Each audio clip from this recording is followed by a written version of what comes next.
الحمد للہ رب العالمین والصلاة والسلام علی سید الانبیاء والمرسلین اما بعد فاعوذ باللہ من الشیطان الرجیم بسم اللہ الرحمن الرحیم۔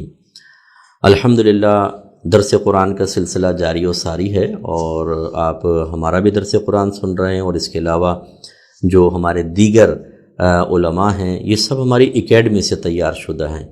یہ وہ لوگ تھے جو ان میں سے بعض بالکل دنیا کی طرف مائل تھے، اللہ تعالیٰ نے توفیق عطا فرمائی، وہ اس طرف آئے، آج عالم ہیں، مفتی ہیں، فتوے لکھتے ہیں، تدریس کرتے ہیں، کتابیں لکھ رہے ہیں اور بچوں کو پڑھاتے ہیں، ان کو عالم بنا رہے ہیں، مفتی بنا رہے ہیں۔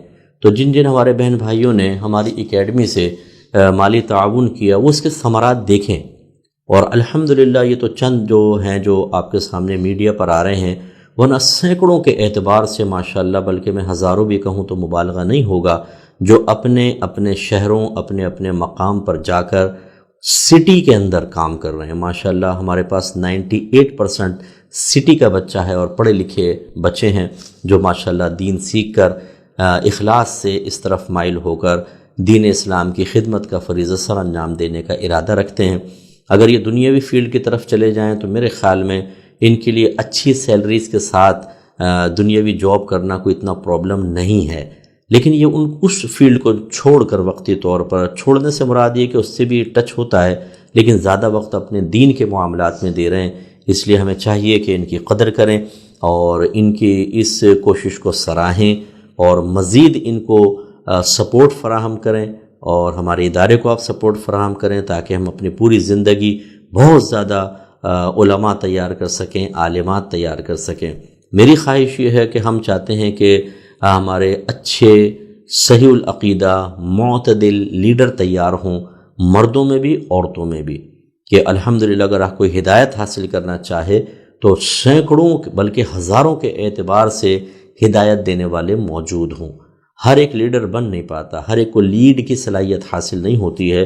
ہم کوشش کر رہے ہیں کہ یہ صلاحیتیں بیدار کریں جس میں ہیں، اور ان کو لوگوں کا مرکز نگاہ بنائیں اور پھر دین کی اچھی خدمت ہو۔ آج سورہ کہف کی 103 سے 106 نمبر تک آیت، 105 نمبر تک آیت میں آپ کی خدمت میں ذکر کروں گا۔ اللہ تعالیٰ ارشاد فرماتا ہے، قُلْ هَلْ نُنَبِّئُكُمْ بِالْأَخْسَرِينَ أَعْمَالًا۔ اے حبیب، آپ ان کفار سے فرمائیے کہ کیا ہم تمہیں خبر دیں اعمال کے اعتبار سے سب سے زیادہ خسارہ اور نقصان اٹھانے والوں کی؟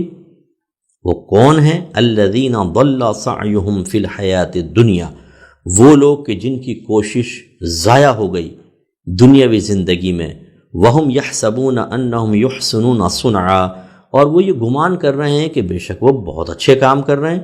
اولئک الذین کفروا، یہ وہ لوگ ہیں جنہوں نے انکار کیا کس چیز کا؟ بآیات ربہم، اپنے رب کی آیات کا، ولقائہ، اور اس سے ملاقات کا، یعنی آخرت کا انکار کیا۔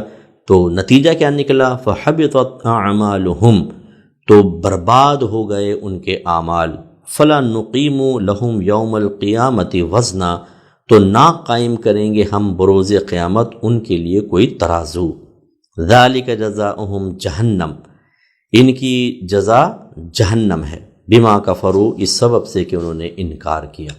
یہ 106 نمبر آیت بھی میں نے تھوڑی سی عرض کی۔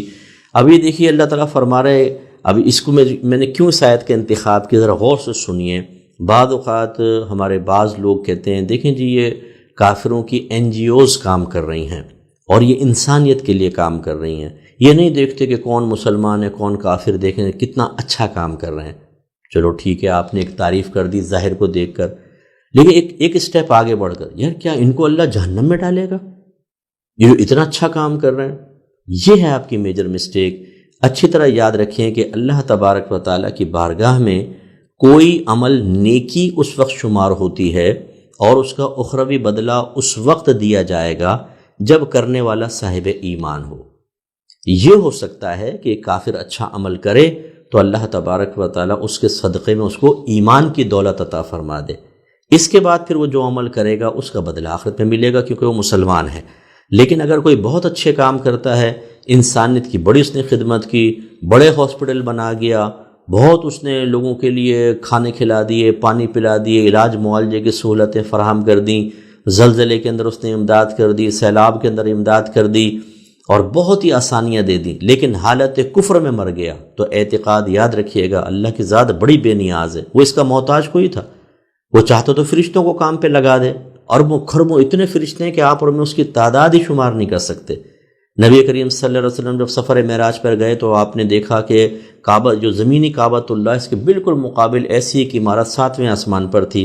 بتایا گیا کہ یہ بیت المعمور ہے اور اسی گرد فرشتے طواف کرتے ہیں، اور جو ایک دفعہ آ جاتے ہیں ان کو دوبارہ موقع نہیں ملتا، یعنی جب سے وہ بنا ہے اندازہ کریں کتنے طواف کر رہے ہوں گے، پھر دوبارہ موقع نہیں ملتا۔ لاکھوں اربوں خربوں فرشتے ہیں، ہماری کیا حاجت ہے، یہ اس کافر کی کیا حاجت ہے؟ اللہ تعالیٰ محتاج تھا، لیکن اللہ نے اس کو توفیق دی، لیکن وہ ایمان لے کر نہیں آیا، تو اب اللہ کا قانون یہ ہے کہ وہ برباد ہو جائے گا۔ یہ گوری چمڑیاں، یہ دنیاوی ترقیاں، یہ ایجادات، یہ دیگر چیزیں، بعض اوقات ہمارے جو ینگسٹرز ہوتے ہیں وہ ان چیزوں کو دیکھ کر ایک تو احساس محرومی کا شکار ہوتے ہیں۔ اس وقت شیطان فوراً کہتا ہے کہ یار تو کسی انگریز کے گھر میں پیدا ہو جاتا تو کتنا اچھا تھا، یار ہم سے تو انگریز اچھے ہیں۔ ارے بھائی، یہ دنیاوی ترقیاں، یہ عارضی شہرتیں، عزتیں، یہ تو یہی رہ جائیں گی۔ دیکھیے اب ذرا، آپ نے ایک دفعہ ترجمہ سن لیا، اب دوبارہ دیکھیے۔ دیکھیں، یہ بھی میں آپ کو عرض کر دوں، زمانہ جاہلیت میں نبی کریم صلی اللہ علیہ وسلم کے اعلان نبوت سے پہلے بہت سارے کفار جو لوگ کعبۃ اللہ کے پاس آتے تھے، ان کی خدمتیں کرتے تھے، کھانا کھلاتے تھے، پانی پلاتے تھے، اور وہ سمجھتے تھے کہ ہم نے بہت بڑا کام کیا ہے۔ تو اللہ تعالیٰ نے ان کی بھی مذمت فرمائی، اور یاد رکھیں قیامت تک جو بھی غیر مسلم اس طرح کی انسانیت کے کام کرے گا، انسانیت کی بھلائی کے لیے کام کرے گا، اگر وہ اللہ نے اس کے بدلے اس کو ایمان کی دولت نہیں دی تو جیسے ہی وہ مرے گا سب ختم، اس کا برباد ہے، یعنی آخرت میں اس کو کوئی انعام نہیں ملے گا۔ اب اس تفصیل کے بعد دوبارہ ایک دفعہ اس کا ترجمہ سن لیجئے۔ اللہ تعالیٰ نے فرمایا، حبیب آپ فرمائیے کہ کیا ہم تمہیں اعمال کے اعتبار سے سب سے زیادہ خسارہ اٹھانے والوں کی خبر دیں؟ کون لوگ ہیں؟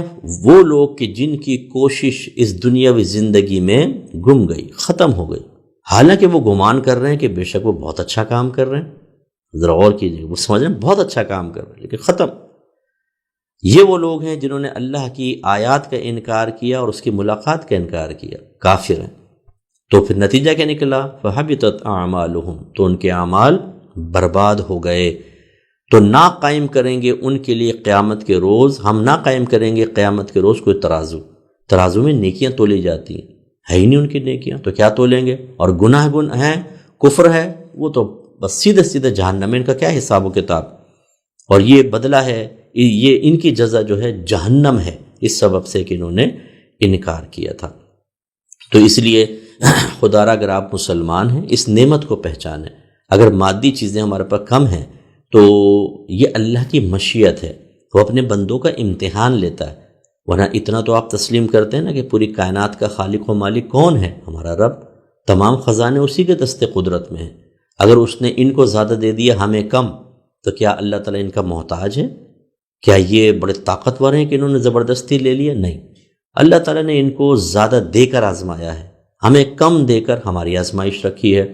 اپنے مذہب اسلام سے محبت کریں، پیار کریں، ان کی، میں یہ نہیں کہہ رہا ہوں کہ کافر سے نفرت کریں، میں یہ نہیں کہہ رہا ہوں کہ آپ ان سے ہاتھ ملانا چھوڑ دیں، انہیں برا بھلا کہیں، نہیں، یہ ہمارا مقصود ہی نہیں ہے، لیکن ہمارا سمجھانے کا مقصد یہ ہے کہ ان سے اس طرح متاثر ہو جانا اور پھر قرآن کی تعلیم کے خلاف ایک نتیجہ مرتب کر لینا کہ چونکہ یہ اچھے کام کر رہے ہیں تو بہت ہی اللہ کے محبوب ہوں گے، اللہ کے قریب ہوں گے اور آخرت میں ان کو انعام ملے گا، ایسا بالکل نہیں ہوتا۔ یاد رکھیں، نیکی اس وقت نیکی بنتی ہے جب آپ نیکی کی نیت کے اہل ہوں، اور کافر نیکی کی نیت کا اہل ہی نہیں ہوتا۔ اس کا ایک اچھا عمل تو آپ کو نظر آئے گا، یہ نیکی نہیں ہے، اس پر ثواب نہیں ملے گا جب تک یہ مسلمان نہ ہو، اور اسی حالت میں مر گیا تو ہمیشہ ہمیشہ کے لیے جہنم میں جائے گا، جیسے کہ میں نے آپ کی خدمت میں ذکر کیا۔ اب انشاءاللہ سورہ مریم کی 2 آیات 59 اور 60 نمبر پہ میں انشاءاللہ کلام کو شرف حاصل کروں گا۔ ان آیات کا شان نزول سمجھ لیجئے کہ حضرت اسحاق علیہ السلام کی نسل سے حضرت عیسیٰ علیہ السلام تک انبیاء علیہ السلام آتے رہے، حضرت اسماعیل علیہ السلام جن کو ذبیح اللہ بھی کہا جاتا ہے، ان کے ہاں کوئی نبی نہیں تھے، صرف ہمارے نبی کریم صلی اللہ علیہ وسلم ان کی نسل سے ہوئے ہیں۔ تو اب ان کا اللہ تعالیٰ ذکر فرما رہا ہے یہاں پر کہ یہ نبی آتے رہے، جب نبی تشریف لے گئے تو اس کے بعد جو یہود و نصارہ تھے انہوں نے نبیوں کی تعلیمات کو چھوڑ دیا اور خرابیاں اختیار کی، تو اللہ تعالیٰ ان کی مذمت فرما رہا ہے۔ تو یہ کیوں میں نے اس کا انتخاب کیا اور ہمیں کس جہت سے اس کو دیکھنا چاہیے، یہ میں عرض کرتا ہوں۔ پہلے مذمت دیکھ لیں کہ ان کی اللہ تعالیٰ نے کن الفاظ میں مذمت بیان فرمائی۔ فَخَلَفَ مِن بَعْدِهِمْ خَلْفٌ، پھر خلیفہ ہوئے، پیچھے آئے ان نبیوں کے بعد کچھ لوگ جو پیچھے آنے والے تھے، انہوں نے کیا کیا؟ اضاعوا الصلاۃ، انہوں نے نماز کو ضائع کیا، واتبعوا الشہوات، اور انہوں نے نفسانی خواہشات کی پیروی کی، نفس کے پیچھے لگ گئے، نفس کی خواہشیں پوری کرنے لگے۔ فسوف یلقون غیا، تو یہ عنقریب ملیں گے غی سے، یہ ایک وادی ہے جہنم کی جس میں بڑے سانپ بچھو آگ وغیرہ ہیں، یہ لوگ اس میں جائیں گے۔ الا من تاب وآمن وعمل صالحا، مگر ان میں سے جس نے توبہ کر لی پھر وہ ایمان لایا اور اس نے نیک عمل کیے، فاولئک یدخلون الجنۃ، تو یہ وہ لوگ ہیں جو جنت میں داخل ہوں گے، ولا یظلمون شیئا، اور ان پر کچھ بھی ظلم نہیں کیا جائے گا۔ توجہ طلب بات یہاں پر یہ ہے کہ اللہ تعالیٰ نے اس بات کی مذمت فرمائی کہ نبی تشریف لائے، بہت سونے نبیوں کو دیکھا بھی، ان کی تعلیمات موجود تھی، لیکن جب انبیاء علیہ السلام نہ رہے تو یہ اس سے پھر گئے، صراط مستقیم سے ہٹ گئے، جس کی ایک بڑی علامت یہ کہ انہوں نے نمازوں کو ضائع کیا اور اس کے بعد اپنی نفسانی خواہشات کی پیروی میں لگ گئے۔ تو اتنے لگ گئے کہ پھر انہوں نے اسلام یعنی ان نبیوں کی تعلیم کو بالکل چھوڑ کر کفر اختیار کر لیا، توحید کو ہی چھوڑ دیا۔ لیکن ان میں سے جو توبہ کریں گے ان کو انعام ملے گا۔ تو اب ہمیں بھی اس پہ غور و تفکر کرنا چاہیے۔ ہمارے نبی کریم صلی اللہ علیہ وسلم تشریف لائے، آپ نے قرآن کو متعارف کروایا کہ یہ اللہ تعالیٰ کی کتاب ہے، آپ نے خود بھی حدیثیں اپنا کلام بیان فرمایا، پھر صحابہ کرام علیہم رضوان کو تیار کیا، انہوں نے اس پیغام کو آگے بھیجتے رہے۔ نبی کریم نے پردہ فرمایا، صحابہ کرام نے حق وفاداری اور حق متابعت ادا کیا اور دین کو آگے پہنچایا، اور ہر دور کے اندر ایسے لوگ پیدا ہوتے رہیں گے جو دین کو آگے بھیجتے رہیں گے اور دین پر استقامت پذیر رہیں گے۔ لیکن میں اپنے بہن بھائیوں سے گزارش کرتا ہوں، آپ سب ذرا غور کریں کہ آپ کون سے گروہ کے اندر ہیں۔ اس گروہ میں ہیں کہ جس کی اللہ نے تعریف بیان فرمائی، جس کو حزب اللہ کہا جاتا ہے، جس کا ذکر میں کر رہا ہوں کہ نبی کریم، پھر صحابہ کرام، پھر تابعین، پھر ائمہ مجتہدین، پھر وہ نیک لوگ مومنین مومنات جو اپنے نبی کے پیغام پہ چلتے رہے، یہ حزب اللہ ہے۔ اور اس کے خلاف جنہوں نے نماز ضائع کیں، جو اپنی نفسانی خواہشات کے پیچھے پڑ گئے کہ گناہ، فیشن، بدتمیزیاں، دین کو بوجھ سمجھنا، یہ حزب الشیطان ہے، وہ اس میں لگ گئے۔ اللہ تعالیٰ نے مذمت فرمائی پچھلی قوموں کی، تو ہم کس میں ہیں؟ سوچنا یہ ہے۔ اللہ تعالیٰ ارشاد فرمائے، یا ایھا الذین آمنوا ادخلوا فی السلم کافہ، اے ایمان والو اسلام میں پورے داخل ہو جاؤ۔ پورے داخل ہونے کا مطلب بعض لوگ بڑے گھبرائے جاتے ہیں، جو اسلام میں پورے داخل ہو جاؤ، مراد یہ ہے کہ جن کاموں کے کرنے کا اللہ نے حکم دیا ان کو کرو، جن کاموں سے رکنے کا حکم دیا ان سے رک جاؤ اور باز آ جاؤ، اور اپنے آپ کو شریعت اور نبی کریم صلی اللہ علیہ وسلم کی سیرت کے مطابق لے کر چلو اور آخرت کی تیاری کرو۔ ہمارا مذہب یہ نہیں کہتا کہ آپ اچھا کھانا چھوڑ دیں، اچھا پینا چھوڑ دیں، اچھا پہننا چھوڑ دیں۔ میں نے تو آپ کو حدیثیں سنائی، نبی کریم صلی اللہ علیہ وسلم نے ایک صحابی کو دیکھا کہ وہ بڑے مفلوق الحال تھے، سرکار نے فرمایا کہ تمہارے پاس کچھ مال نہیں ہے؟ کہا کہ جی ہر قسم کا مال ہے۔ فرمایا تو پھر اللہ کی نعمت کا اثر تم پر ظاہر ہونا چاہیے۔ دوستیاں کرنے کو ہمارا مذہب منع نہیں کرتا، رشتہ داری نبھانے کو منع نہیں کرتا، تفریح حاصل کرنے کو منع نہیں کرتا، لیکن ایک کنڈیشن لگاتا ہے، پہلے جانو کہ شریعت اس کے بارے میں کیا کہتی ہے، کس حد تک کی اجازت دیتی ہے۔ دائرۂ شریعت میں رہ کر آپ یہ سب کام کر سکتے ہیں۔ ہماری بہنوں کو فیشن کرنے کی اجازت ہے، انہیں اچھا لباس پہننے کی، انہیں میک اپ کرنے کی اجازت ہے، انہیں اپنے بال کٹوانے کی اجازت ہے، لیکن کہاں تک، یہ جاننا ضروری ہے۔ یہ ہم جانتے نہیں ہیں، جو ہمارا مذہب بڑا سخت ہے جی، مذہب پہ کون چلے جی، اور اس کی تشریحات ہم عمومی طور پہ ان لوگوں سے لے رہے ہوتے ہیں جنہیں خود دین میں سے اتنا بڑا حصہ نہیں ملا ہے۔ معذرت کے ساتھ ناراض مت ہوئیے گا، بعض حضرات ایسے ہیں جو پیر بننے کی صلاحیت نہیں رکھتے ہیں۔ ان میں زیادہ تر وہ صاحبزادگان ہوتے ہیں جنہوں نے نہ دین سے ہی سیکھا ہوتا ہے نہ کچھ، لیکن والد صاحب گئے تو گدی مل گئی اور ہزاروں مرید مل گئے اور یہ رشد و ہدایت دینا شروع ہو گئے۔ اب انہیں خود نہیں پتہ ہوتا کہ کس ترتیب سے لے کے چلنا ہے، کس طرح اپنے مرید کی اصلاح کرنی ہے۔ بنی بنائی حکومت ہے، اور ہماری عقیدت کا عالم یہ ہوتا ہے کہ ان کے والد صاحب تو بڑے بامل آدمی تھے، عالم بھی تھے، سب کچھ تھا، لیکن ان کا بیٹا نکما بیٹھ گیا تو اب ہم یہ نہیں دیکھتے کہ وہ نکما ہے، ہم کہتے ہیں جی ہمارے آستانے کا ہے، بزرگوں کا فیض ملے گا۔ اس سے کہاں سے فیض ملے گا؟ ایک فیوز ہو وہ آپ لگا دیں اور بٹن آن کر دیں، آئے گی الیکٹرکسٹی اس کے اندر۔ اس میں الیکٹرکسٹی کا قصور نہیں ہے، اس کی طاقت اور توانائی کا کوئی انکار نہیں کر رہا، بلب ہی فیوز ہے۔ تو یہ ہم نہیں سمجھ پاتے۔ ایسے ہی میں بڑے درد کے ساتھ یہ عرض کرتا ہوں کہ ہمارے دینی اداروں میں پڑھنے والے طالب علم احساس ذمہ داری سے خالی ہوتے ہیں۔ کلاسوں میں جان چھڑانا، سبق تیار نہ کرنا، ذہن میں محفوظ نہ رکھنا، یہ نہ سوچنا کہ ہمیں پبلک میں جانے کے بعد کس طریقے سے کام کرنا ہے، کس چیز کی اس وقت لوگوں کو ضرورت ہے، امت سرکار صلی اللہ علیہ وسلم کو ضرورت ہے۔ اب عالم بن گئے ہیں، سندیں مل رہی ہیں، فوٹویں کھنچ رہے ہیں، دستار بندی ہو رہی ہے، جانے کے بعد کچھ کام نہیں کرتے، بالکل بیکار۔ تو لوگ پھر کیسے دین کی طرف مائل ہوں گے؟ اب یہ جو تشریحات کرتے ہیں، عالم کی سند ہے تو تشریحات شروع، یہاں صاحبزادہ صاحب لگ گئے۔ ایسے ہی مقررین پیدا ہو گئے جو عالم بھی نہیں ہیں۔ آج کل تو سوشل میڈیا پہ آپ جا کر دیکھیں، پینٹ شرٹ پہنی ہوئی ہے، داڑھی غائب ہے، اور وہ رشد ہدایت کا فریضہ سر انجام دے رہے ہیں۔ اور ہمارے لوگ بیچارے چونکہ ان کو دین کی ABC آتی نہیں ہے، ملینز کے اعتبار سے ان کو دیکھ رہے ہیں، یا تو فیک ہوتی ہے، وہ تعداد فیک بنائی ہوتی ہے، چلو بہرحال ہم حقیقت بھی مان لیں۔ اور نہ گفتگو کا سر ہوتا ہے نہ پیر ہوتا ہے۔ ہم جیسے جب علماء اس کو سنتے ہیں تو سر پکڑ کے بیٹھ جاتے ہیں کہ سننے والے بیچارے بیوقوف ہو گئے، لیکن وہ بیوقوف نہیں ہیں، وہ مطلب حقیقتاً ان کو اصل پتہ ہی نہیں ہے کہ دین کیا ہے۔ وہ دین کے تشریحات ان سے حاصل کرنے کی کوشش کر رہے ہوتے ہیں جو دین کا بیڑا غرق کر رہے ہیں۔ اس طرح ہم آج کل یہ فلاں پوسٹ آ گئی، فلاں نے فیس بک پہ ڈالا ہوا تھا، ان سے ہدایات لینے کی کوشش کر رہے ہیں۔ کیسے آپ کو ہدایت مل سکتی ہے؟ خدا را ایسا نہ کریں، بلکہ ہمیں دین کی صحیح تشریح حاصل کرنے کی ضرورت ہے۔ اس کے لیے میں بار بار آپ کو یہ کہہ رہا ہوں، ایک تو میری کتاب آپ پڑھیں قرب الہی، آپ کو اصل دین سمجھ میں آئے گا کہ دین کیا کہتا ہے۔ کتنی غلط فہمیاں انشاءاللہ آپ کی دور ہو جائیں گی، بے شمار غلط فہمیاں دور ہوں گی۔ اور یہ جو ہم نے یہاں سے سنا، یہاں سے سنا، یہاں سے سنا، اور اس کی بیس پر ہم کہتے ہیں یار یہ دین بڑا سخت ہے، بھئی اس پہ ہم عمل نہیں کر سکتے۔ قرآن و حدیث کی تعلیمات سے مزین ہے، یہ کوئی میرے اپنی سوچ اور فکر کا نتیجہ نہیں ہے۔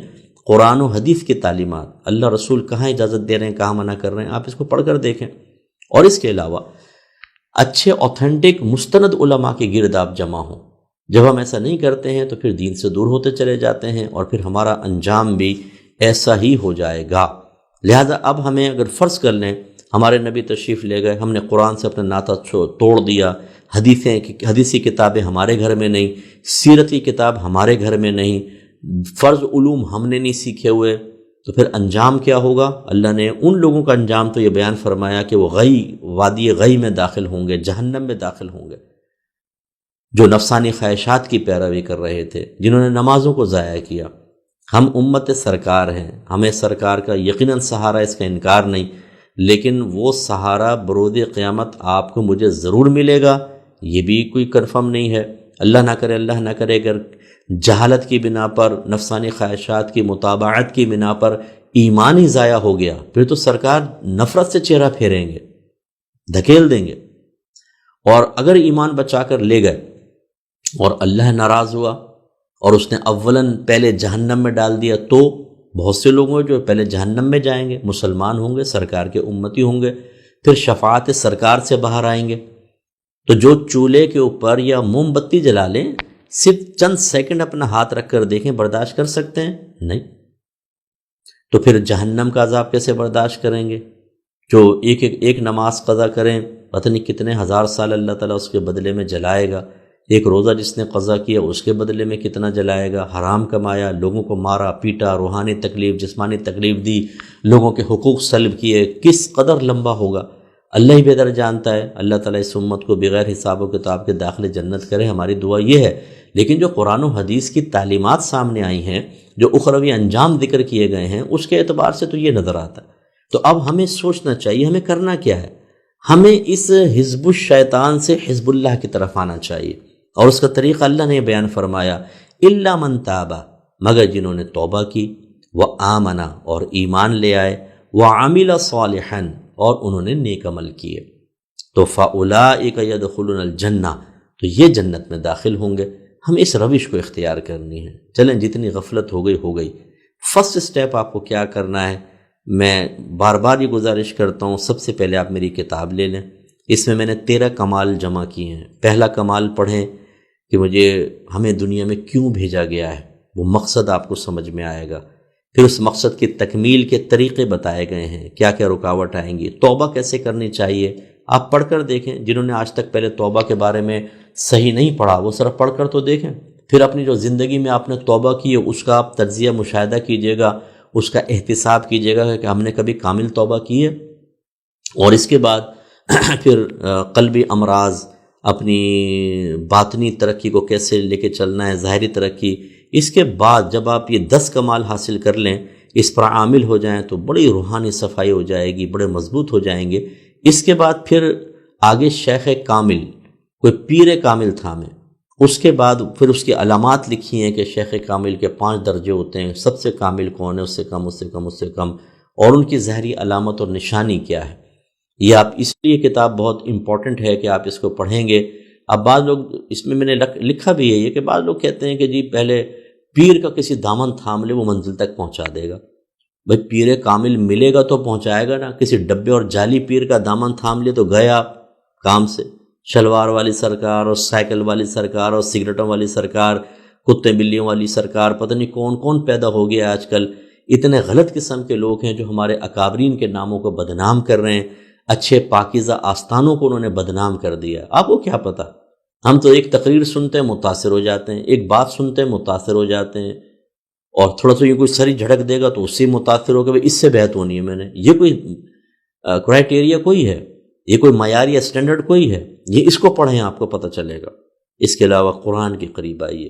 میں بارہا آپ کو کہتا ہوں، یوٹیوب پر میری تفسیر قرآن، تدبر قرآن موجود ہے، ایک ایپیسوڈ ڈیلی دیکھ لیا کریں، بہت فائدہ ہوگا۔ ایسے ہی درس بخاری ہے میرا یوٹیوب کے اوپر، اس سے پہلے پروگرام سے دیکھنا شروع کریں، وہ تو آپ کی حدیث کا بھی فائدہ ہوگا۔ پھر احکام شریعت پروگرام ہے، اس کے ریکارڈڈ پروگرام ڈلے ہوئے ہیں یوٹیوب کے اوپر، وہ پیچھے سے دیکھنا شروع کریں، آپ ایسے پیچھے چلتے جائیے گا۔ ہفتے میں 2 پروگرام آتے ہیں، یہ تقریباً 19 سال کمپلیٹ ہو گئے ہیں، 20واں سال اسٹارٹ ہے، اس سے آپ کو فقہ حاصل ہوگا۔ اس کے علاوہ ہماری اکیڈمی سے آن لائن کورسز کیجیے آپ، بلکہ میں تو آپ کو دعوت دیتا ہوں، آپ عالم اور مفتی کیوں نہیں بنتے؟ ہماری بہنیں عالمہ اور مفتیہ کیوں نہیں بنتی؟ خصوصاً ہماری وہ بہنیں جن کے پاس ٹائم بھی ہے، جن کے پاس ذہنی توانائی بھی ہے، جن کو اللہ نے مالی لحاظ سے آسودہ بھی کیا ہوا ہے، کیوں نہیں آگے بڑھتے؟ اپنے بچوں کو عالم بنائیں، مفتی بنائیں۔ دیکھیے ایک عالم کتنے بڑے ایریے کو کور کرتا ہے، لیکن اس کے باوجود اگر میں غور کروں، ہماری کراچی کی آبادی تقریباً 3.5 کروڑ کے قریب تو پہنچ چکی ہو، چلے 3 کروڑ لگا لیں، 3 کروڑ میں کتنے عالم ہیں جو ان کو گائیڈ لائن فراہم کریں؟ بہت ہی کم۔ اس لیے میں گزارش کرتا ہوں کہ آپ بھی علم کے قریب آئیں، اپنے بچوں کو قریب کریں اور عالم مفتی بنیں۔ اور اگر آپ نہیں بن سکتے تو میں ہمیشہ دعوت دیتا ہوں، دوسروں کو بنا دیں، آپ ان کے لیے ان کو مالی سپورٹ فراہم کریں۔ اور یہ اسی طرح ہماری جو کتاب ہے، میری طہارت کی کتاب آنے والی ہے انشاءاللہ، بس عنقریب آ جائے گی، بیسٹ بک ہے، آپ اس کو پڑھیے۔ آپ نے بہت وضو غسل سب پڑھا ہوا ہے پہلے، ایک دفعہ میری کتاب بھی پڑھ کر دیکھ لیجئے گا۔ میں کوئی نئے مسئلے تو لے کر نہیں آؤں گا، اتنی سی باتیں وہی مسائل ہوں گے، لیکن انداز بیان مختلف ہوتا ہے۔ اور بعض اوقات آپ وضو کرتے ہیں، آپ غسل کرتے ہیں، لیکن کچھ چیزوں کی طرف توجہ پہلے نہیں ہوتی، وہ ہم نے ایسی چیزیں اس میں ڈالی ہیں، آپ دیکھیں گے تو پھر آپ کو پتہ چلے گا جی بہت سی باریکیاں بھی ہوتی ہیں، ان کو بھی اختیار کرنا چاہیے تھا۔ اس طرح کپڑے پاک کرنا، دیگر چیزیں، حیض، نفاس، حیض کا چیپٹر پڑھیں ہماری بہنیں، بہت سی ایسی ہیں جو مجھ سے حیض کے مسئلے پوچھتی ہیں، پھر میں پوچھتا ہوں آپ کی عمر کتنی ہے؟ جی 40 سال، 45 سال۔ ارے میری بہن، یہ تو آپ کو 9 سال سے پہلے یہ مسئلے معلوم ہونے چاہیے تھے، آپ 40ویں سال میں آ کر اور بالکل حیض کا بیسک مسئلہ معلوم کر رہی ہیں۔ یہ مجھے افسوس ہوتا ہے اور دکھ ہوتا ہے کہ ہم نے دین کو اتنا غیر اہم اور اتنا معمولی سمجھا ہے کہ ضرورت ہوگی تو فون کر کے یا واٹس ایپ پہ معلوم کر لیں گے، ورنہ باقاعدہ دین کو اہمیت دینا، اپنی روزمرہ لائف کے اندر اس کے اوپر توجہ رکھنا، اس کو ایک داخل کر لینا، اپنے روٹین میں داخل کر لینا دین کو، یہ توجہ نہیں ہے۔ کریں توجہ، بہت ضروری ہے۔ انشاءاللہ پھر دنیا بھی بہتر ہوگی اور اللہ تعالیٰ آخرت بھی بہتر بنائے گا۔ اللہ تعالیٰ عمل کی توفیق عطا فرمائے۔ دعا کر لیتے ہیں۔ بسم اللہ الرحمن الرحیم، الحمدللہ رب العالمین والصلاة والسلام علی سید الانبیاء والمرسلین، یا ارحم الراحمین یا ارحم الراحمین یا ارحم الراحمین۔ اے مالک مولا، ہم سب کا اس درس قرآن میں شرکت کرنا اپنی بارگاہ میں قبول و منظور فرما لے۔ اے مالک مولا، ہم سب کو عبادات پر استقامت عطا فرما۔ اے اللہ، ہمیں گناہوں سے شدید نفرت عطا فرما دے، نیکیوں سے پیار عطا فرما۔ ہمارے لیے گناہ کرنا بے حد مشکل بنا دے، نیک عمل کرنا بے حد آسان فرما دے۔ اے اللہ، ہمیں علم دین سیکھنے، اس کے تقاضے کے مطابق عمل کرنے کی توفیق و ہمت عطا فرما۔ مالک مولا، اپنے سابقہ گناہوں پر کامل توبہ کی توفیق عطا فرما، اس توبہ پر استقامت بھی عطا فرما دے۔ اے مالک مولا، آئندہ پوری زندگی ہمیں ہر قسم کے صغیرہ کبیرہ ظاہری باطنی گناہ سے بچنے اور نیک اعمال کثرت و استقامت سے کرنے کی توفیق و ہمت عطا فرما۔ اے مالک مولا، ہماری بہت ساری بہنیں پریشان ہیں، بہت سارے بھائی پریشان ہیں، اللہ تعالیٰ ان کو ذہنی سکون عطا فرما۔ جو وجہ پریشانی ہیں، اسباب پریشانی ہیں، سب کو دور فرما دے۔ میرے مالک، اگر تو چاہے تو تیرے لیے کچھ بھی مشکل نہیں، ہمارے لیے آسانیاں پیدا کر دے۔ ہم کمزور لوگ ہیں اللہ تعالیٰ، ہم آزمائش اور امتحان میں پورا اترنے کے قابل نہیں اللہ تعالیٰ، ہمارے لیے آسانیاں پیدا فرما دے۔ پاک پروردگار، ہمارے گھروں میں پیار، محبت، الفت، اتحاد و اتفاق کا ماحول بنا دے۔ لڑائی جھگڑا، فتنہ فساد، اختلاف رائے، چچڑا پن، بڑوں کا ادب نہ کرنا، چھوٹوں پہ شفقت نہ کرنا، یہ تمام مصیبتیں ہمارے گھر سے دور فرما۔ اے مالک مولا، ہماری اولاد کو ہماری آنکھوں کی ٹھنڈک بنا کر رکھ، ہمارے لیے بہت بڑا ثواب جاریہ بنا دے، انہیں نیک پرہیزگار متقی بنا۔ مالک مولا، تاحیات ہر قسم کی بری حرکات، بری عادات، بد اخلاقیوں، بد کرداریوں، بد مذہبوں اور بد مذہبیت سے محفوظ فرمانا۔ اے اللہ، ہمارے ایمانوں کو اور مضبوط کر دے۔ مالک مولا، ہمیں ہمارے عقائد پر ہمیں استقامت عطا فرما۔ مالک مولا، ہمیں اپنے عقیدوں کو اچھی طرح سمجھ کر دوسروں تک پہنچانے سمجھانے کی توفیق عطا فرما۔ خصوصی طور پہ دعا فرمائیں کہ جو بھائی بہن ہمارے ادارے الفرقان اسکالرز اکیڈمی سے مالی تعاون کرتے ہیں، میں خصوصی طور پہ ان کے لیے دعا کرتا ہوں، اللہ جیسے انہوں نے تیرے دین کے کام میں آسانیاں پیدا کی تو دنیا اور آخرت میں ان کے لیے آسانیاں پیدا فرما، انہیں برکات سے مالا مال فرما دے، ان پر اپنی خصوصی رحمتیں برکتیں نازل فرما۔ اے اللہ تعالیٰ، ان کو تا حیات کسی کا محتاج نہ رکھنا، نہ مالی لحاظ سے نہ جسمانی لحاظ سے، انہیں صحت والی قابل رشک زندگی عطا فرما، تا حیات زوال عزت سے محفوظ رکھنا، بدنامی اور اسکینڈل سے محفوظ فرما۔ اے اللہ تعالیٰ، اگر ان کے کوئی دشمن ہوں انہیں دوست بن جانے کی توفیق عطا فرما، دوست نہ بنے تو اللہ تعالیٰ انہیں ہدایت عطا فرما اور ان کے شر سے ان کو محفوظ فرما۔ اے مالک مولا، جس طرح ہم سب یہاں جمع ہوئے، دعا میں شریک ہوئے، اللہ تعالیٰ جنت الفردوس میں اپنے حبیب کریم صلی اللہ علیہ وسلم کی خصوصی مجالس میں جمع ہونے کی توفیق عطا فرمانا۔ اے مالک مولا، ہماری تمام دعائیں ہر مسلمان بھائی، ہر مسلمان بہن کے حق میں بھی قبول و منظور فرما لے۔ سبحان ربک رب العزت عما یصفون وسلام علی المرسلین والحمد للہ رب العالمین۔